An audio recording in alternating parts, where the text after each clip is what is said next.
Hi అందరికీ, welcome to లయ నిలయం. నేను లయ. నేను ఈరోజు నుంచి ఒకటి చెప్దాం అనుకుంటున్నానండి. జై శ్రీరామ్. మన హిందూ ధర్మాన్ని మనమే కాపాడుకోవాలి కదా, అందుకనే జై శ్రీరామ్ అని చెప్దాం అనుకుంటున్నాను.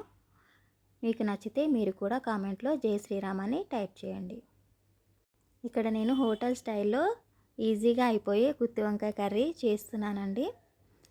దీన్ని ఇలా 4 చీలికలుగా చేసుకోవాలి. ఆనియన్ వేసాను. ముందుగా పసుపు, ఉప్పు, కరివేపాకు వేసి కొంచెం మగ్గిన తర్వాత వంకాయలు వేసి మగ్గిస్తున్నాను. ఆనియన్స్లో ఉప్పు వేసుకుంటే ఆనియన్స్ తీపి రాకుండా ఉంటాయి, తొందరగా వేగుతాయి. గుత్తి వంకాయలు కోసే ముందే ఉప్పు వేసిన నీటిలో ఉంచాలి, లేకపోతే చేదెక్కుతాయి. అలా ఉప్పు వేస్తే చేదెక్కకుండా ఉంటాయి. ఇప్పుడు అల్లం వెల్లుల్లి పేస్ట్, కారం వేసి కొద్దిసేపు మగ్గించుకోవాలి. వంకాయలు చక్కగా దగ్గరికి ఉడికిన తర్వాత వాటిని మొత్తం అలా కలిపేయకూడదండి. ఇట్లా కింది నుంచి పైకి మాత్రమే వేయాలి, లేదంటే మొత్తం ఇట్లా విరిగిపోతాయి అన్నమాట వంకాయలు. చాలా జాగ్రత్తగా తిప్పాలి కలిపేటప్పుడు. ఇక్కడ వేయించి పెట్టుకున్న పల్లీలు, నువ్వులు, కొద్దిగా పెరుగు వేసి మిక్సీ పట్టుకోవాలి. ఇక్కడ చింతపండు గుజ్జు తీసేసాను.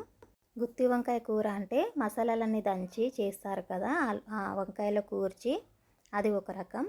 ఇది చాలా తొందరగా ఈజీగా అయిపోతుంది, టేస్ట్ కూడా బాగుంటుంది. ఇప్పుడు వంకాయ ఉడికిన తర్వాత అందులో చింతపండు రసం, ఈ పేస్ట్ని వేసి బాగా మగ్గించుకోవాలి. ఇందులో జీలకర్ర, ధనియాల పొడి, కొద్దిగా గరం మసాలా వేసుకుంటే బాగుంటుంది. పైనుంచి కొత్తిమీర చల్లుకొని సర్వ్ చేసుకోవడమే.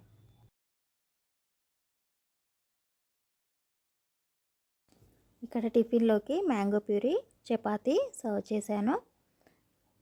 ఎండాకాలం వచ్చిందంటే మా ఇంట్లో మ్యాంగోస్ తప్పకుండా ఉంటాయి ప్రతిరోజు, అందరికీ ఇష్టం కాబట్టి మాకు. ఇక్కడ మధ్యాహ్నం భోంచేసిన తర్వాత పార్సెల్స్ వచ్చాయి. అయితే అనన్య, ఆదిత్య ఒక రూమ్లో కూర్చొని వాటిని ఓపెన్ చేస్తూ వీడియో తీస్తున్నారు. అనన్య వాటిని షూట్ చేస్తుంది. ఇద్దరిని చూసి కాసేపు నవ్వుకున్నాము. ఇక్కడ సాయంత్రం కాగానే వర్షం స్టార్ట్ అయింది. వాతావరణం మొత్తం చల్లబడిపోయింది. చల్లటి గాలులు వీచడం స్టార్ట్ అయ్యాయి. నేను, పిల్లలు బయట నిలబడి వర్షాన్ని ఎంజాయ్ చేస్తున్నాము. ఇలా వర్షాన్ని చూస్తూ వేడివేడి టీని అయితే ఆస్వాదిస్తున్నాను. ఇలా మీరు కూడా ఎంతమంది ఇలా చేస్తారో కామెంట్ చేయండి.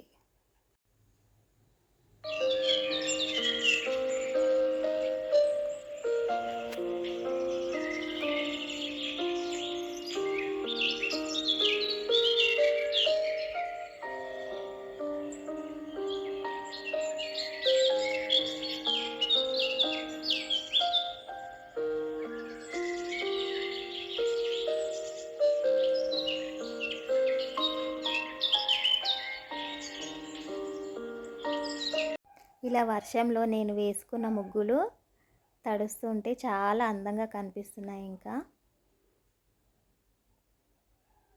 మన మనసుని ఆనందపరిచే ఈ అందమైన ప్రకృతికి మనం ఎంతైనా థ్యాంక్స్ చెప్పుకోవాల్సిందే కదా.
నైట్ డిన్నర్లోకి చపాతీ ప్రిపేర్ చేసేసాను.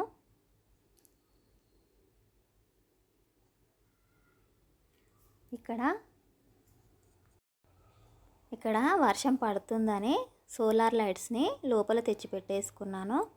ఇవి వాటర్ ప్రూఫే, కానీ కొద్దిగా మన జాగ్రత్తలో మనం ఉండాలి కదా.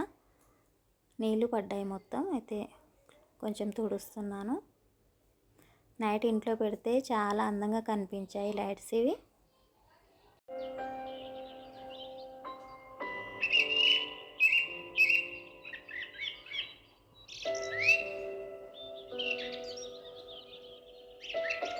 ఈ వీడియో మీ అందరికీ నచ్చిందని అనుకుంటున్నాను. నచ్చితే లైక్ చేయండి, షేర్ చేయండి. Thank you for watching.